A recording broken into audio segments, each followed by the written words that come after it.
Boa noite a todos, sejam muito bem-vindos. A reflexão que nos cabe para a noite de hoje, ela está orientada no capítulo 19 do livro O Evangelho, segundo o Espiritismo. E esse capítulo, ele traz alguns aspectos muito interessantes a nosso respeito, não é? Parafraseando a nossa irmãzinha aqui, Marisa, né? Ela não sabia do que eu ia falar, mas na prece dela, ela estabeleceu duas coisas interessantíssimas, não é? Um aspecto sobre Jesus, que ela colocou, e um aspecto sobre a fé.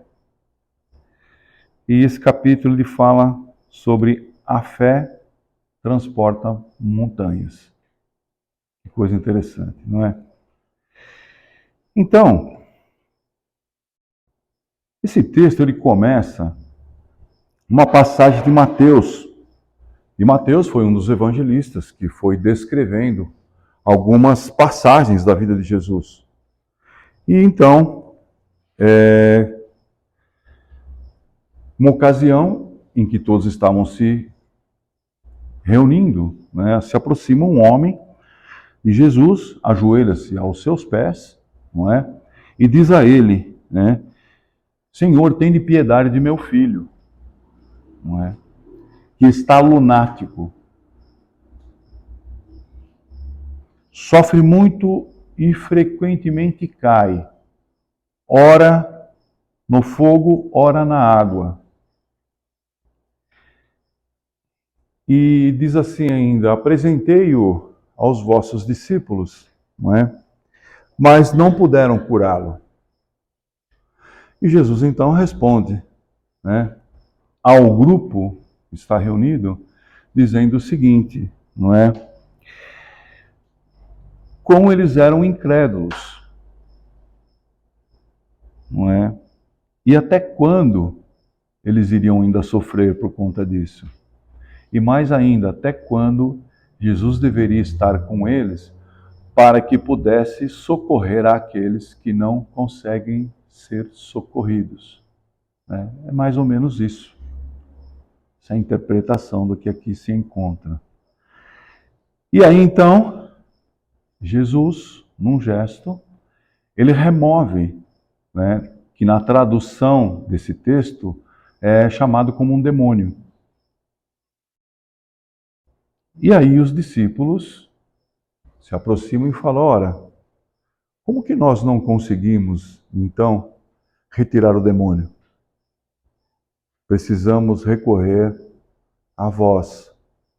E aí Jesus responde a ele, né, que em verdade, né, se eles tivessem a fé, porque foi o que lhes faltou, eles teriam tido sucesso. E diz a eles que que a fé, como um simples grão de mostarda, se ela tivesse essa potência no pensamento daquele que tem fé, poderia se ordenar a uma montanha e removê-la de cá para lá e de lá para cá. Então, essa ideia, não é? É que o texto ele traz que a fé transporta montanhas. O que é fé para vocês? Vocês já pensaram nisso? Quando vocês pensam na palavra fé, o que é ter fé? E aí, como é que é isso para vocês? Confiança. Confiança? Que mais? Acreditar no que ele está falando, crer. Crer. Que mais? Da onde vem a fé? Não é interessante? Porque todas as vezes que nós pensamos nessa palavra, nós atrelamos a uma explicação muito mais simples de entendimento a um cunho religioso. Mas o entendimento da palavra não está sobre a égide religiosa o tempo todo. Não é? Então, fé é convicção de algum fato, não é? Ou veracidade de alguma asserção, sem olhar o aspecto religioso. Então, todas as vezes que se desenvolve fé em algo é porque se tem convicção. Ter convicção é estar convencido de.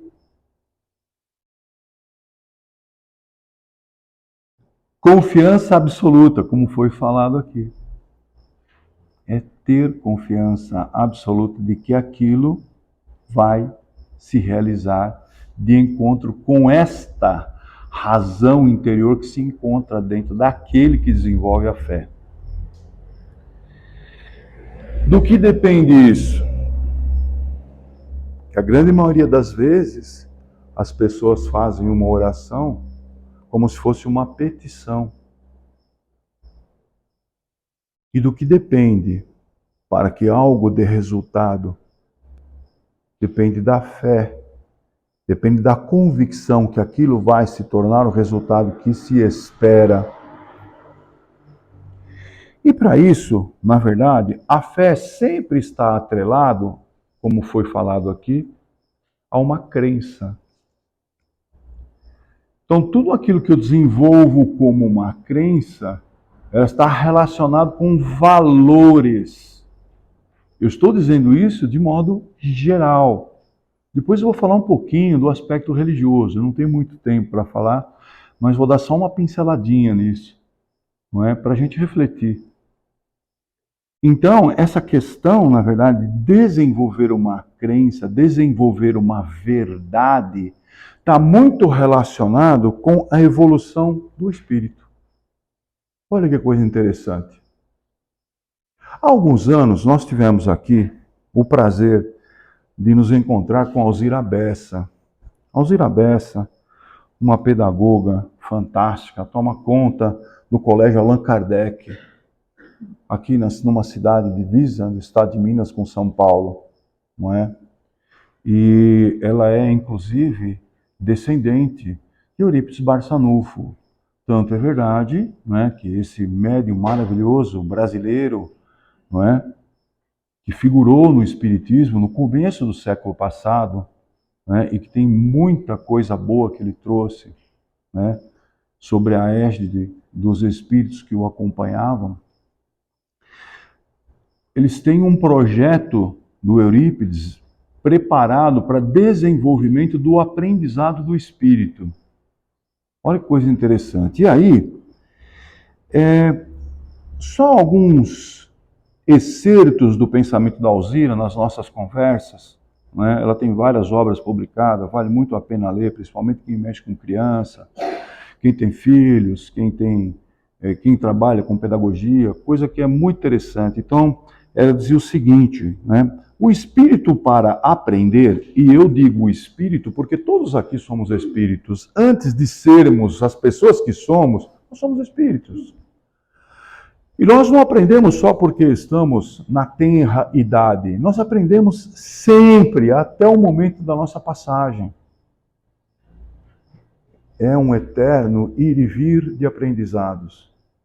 O espírito, ele necessita de repetidos, olha que coisa interessante, repetidos estímulos, carregados de ritmo e constância. Então, não é ser prolixo naquilo que a gente vai fazer na aprendizagem com outra pessoa ou com alguma criança, não é ser prolixo no discurso, mas é construir uma ritmia, uma constância, não é? De estímulos. Os estímulos são fundamentais para a evolução do espírito, para construir as bases, que é a construção das crenças e verdades. É por isso que nós temos autoconfiança, e quem tem autoconfiança tem fé em si mesmo. Olha que coisa interessante. Então, Alzira diz ainda, né, que se isso ocorre, nós promovemos uma mudança não é? Uma mudança no padrão vibratório do pensamento. Quando nós alteramos o padrão vibratório do pensamento, então nós processamos o processo da aprendizagem. Porque quando mudamos a frequência, a maneira de encarar, a maneira de se estabelecer em relação ao conjunto que nos cerca, nós mudamos o nível de entendimento. Quando mudamos o nível de entendimento, nós subimos um degrau. Sem estímulo, não há motivação. Veja, motivação é um atributo do espírito. Nós não motivamos ninguém. Nós estimulamos. Os espíritos são carregados de motivo. E isso é importante porque a motivação é o que impulsiona o espírito a realizar algo.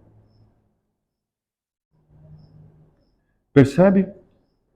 Nós estamos falando de fé, mas eu estou dizendo qual é o roteiro de nós reconstruirmos as linhas de aprendizado. Porque esta reconstrução, com certeza, nos direcionará à autoconfiança, a nos redescobrir,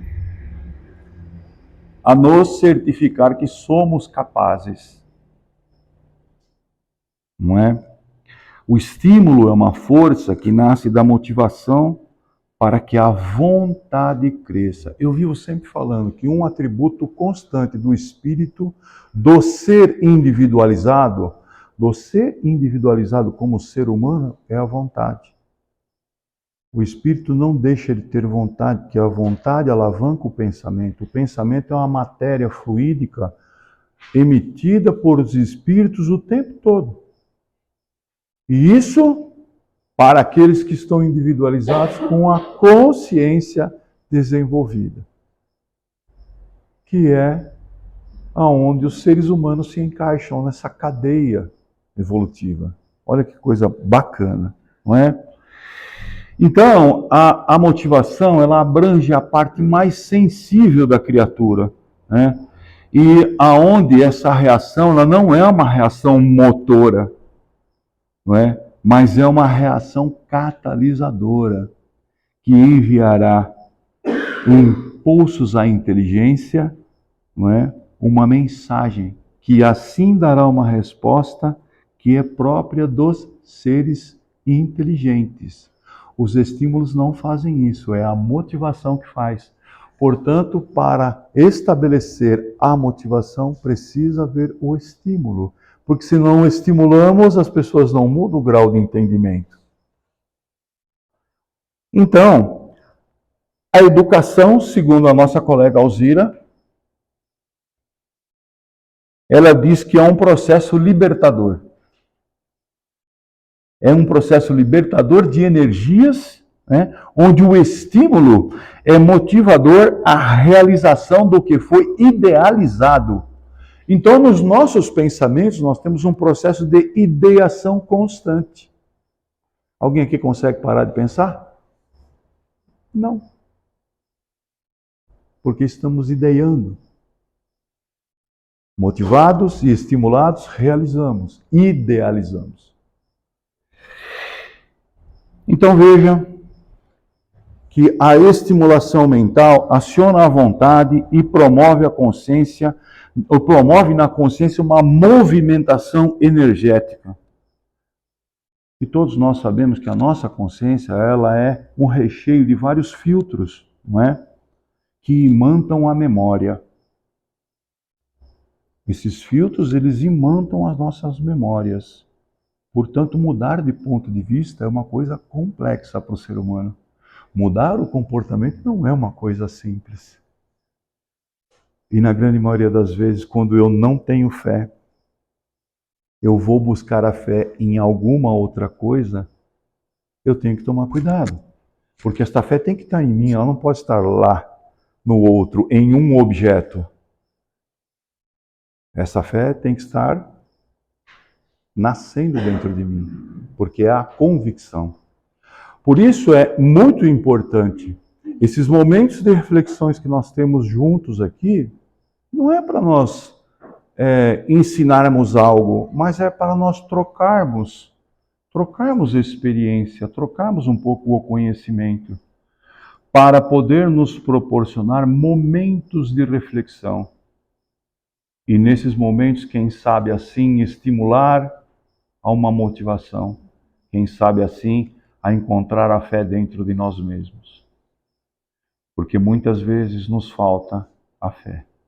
E eu não encontro a fé num copo de água. Não encontro a fé num abraço. Eu encontro outras coisas nisso, mas não a fé. Percebe? Então Jesus dizia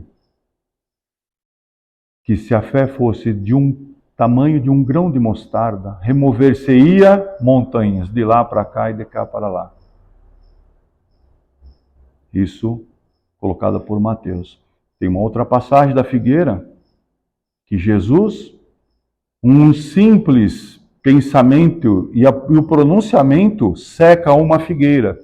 E os discípulos ficam assustados e falam assim para ele: nossa, você conseguiu secar uma figueira. Ontem você falou que ia acontecer isso e hoje a figueira está seca. Então ele dá mais um exemplo. Se você tem fé naquilo que você realmente emite, que você emana, que você projeta, aquilo acontece. Percebe? Agora, esta parábola, ela não é para que a gente saia fazendo coisas para outrem. Tem que servir de aprendizado para que eu, se eu quero, eu consigo. Porque eu tenho que ter a fé.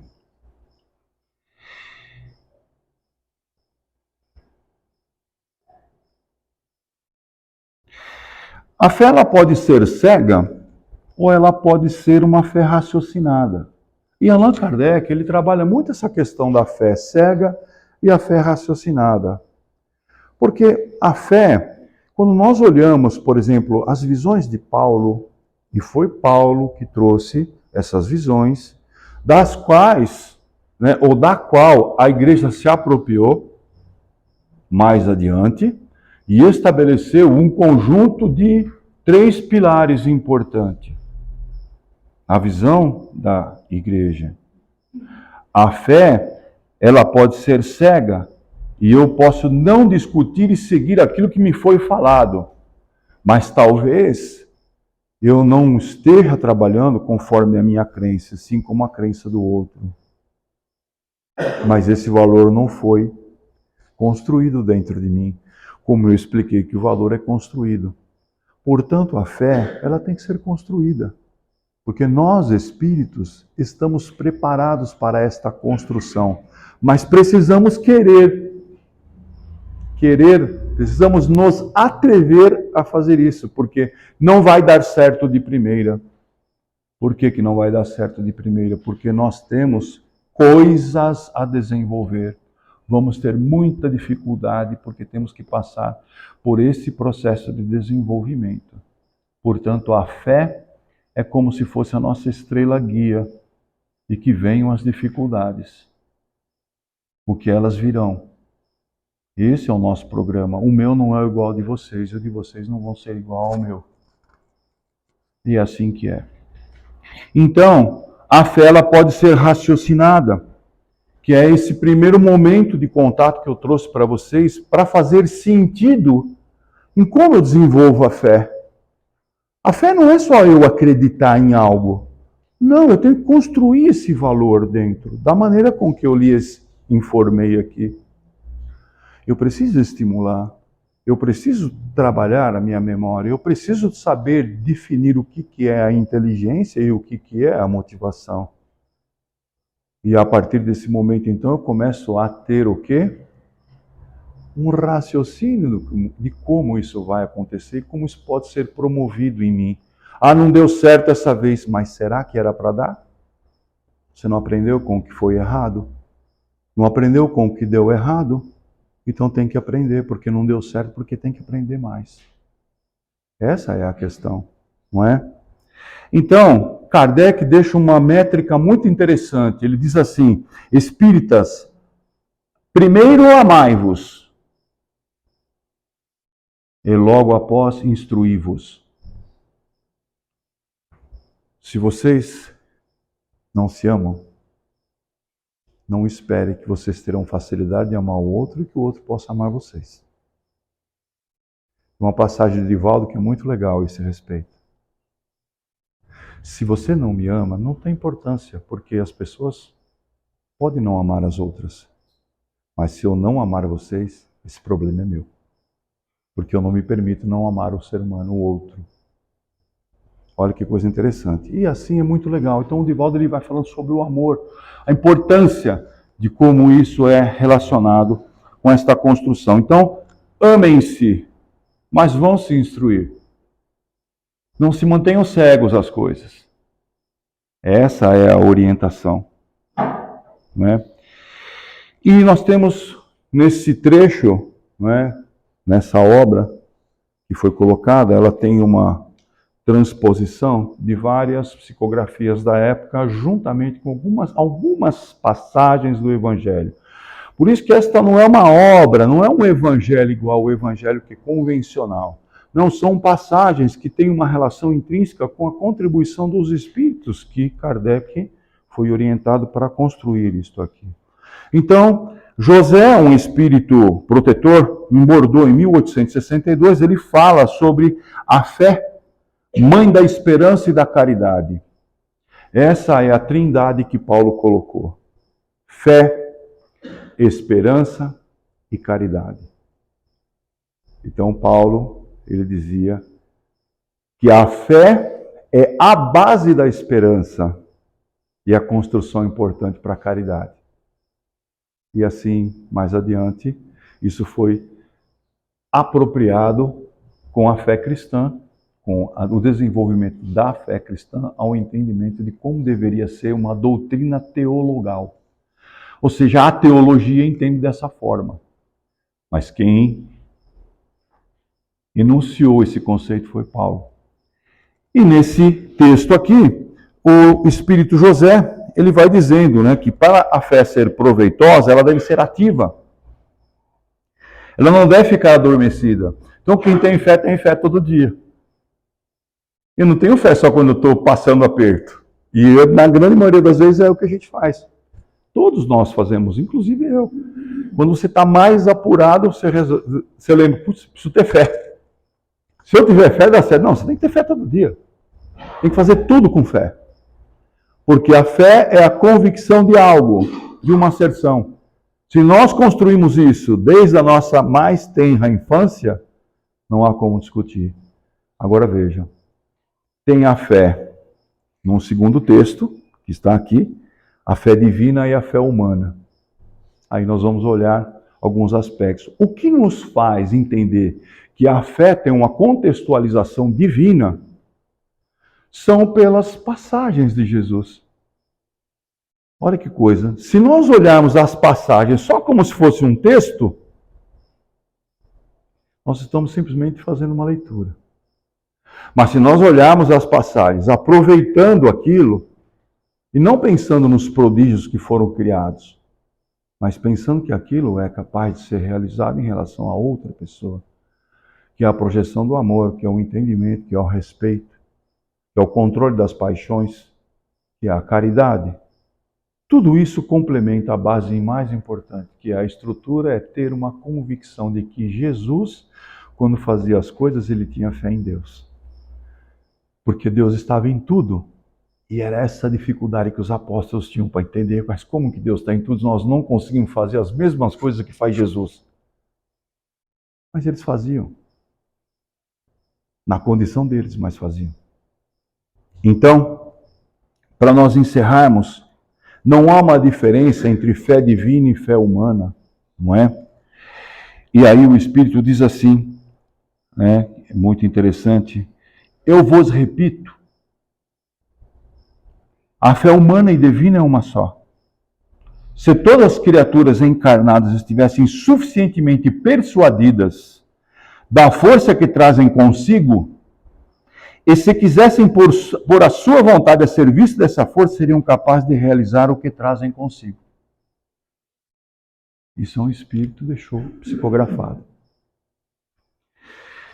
Vocês receberam aí um texto, não é? Um texto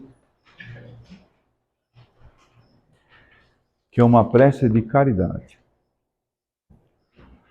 O espírito de Caritas, ele deixou esta psicografia para Madame Creel, que fazia parte de um grupo de Bordeaux, na França, sendo ela uma das maiores psicógrafas da história do Espiritismo, e em especial por transmitir essa poesia.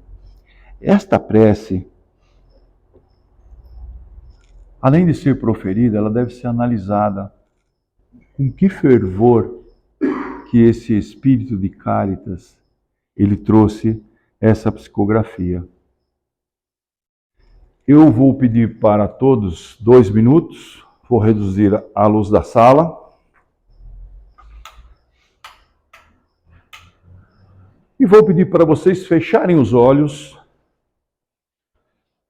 ficarem numa posição de conforto, e eu vou ler enfaticamente esta prece. Fechem os olhos e pensem aonde se estenderia na família de vocês, para os amigos de vocês, para alguma situação que vocês estejam atravessando, aonde isso se encaixa no coração de cada um.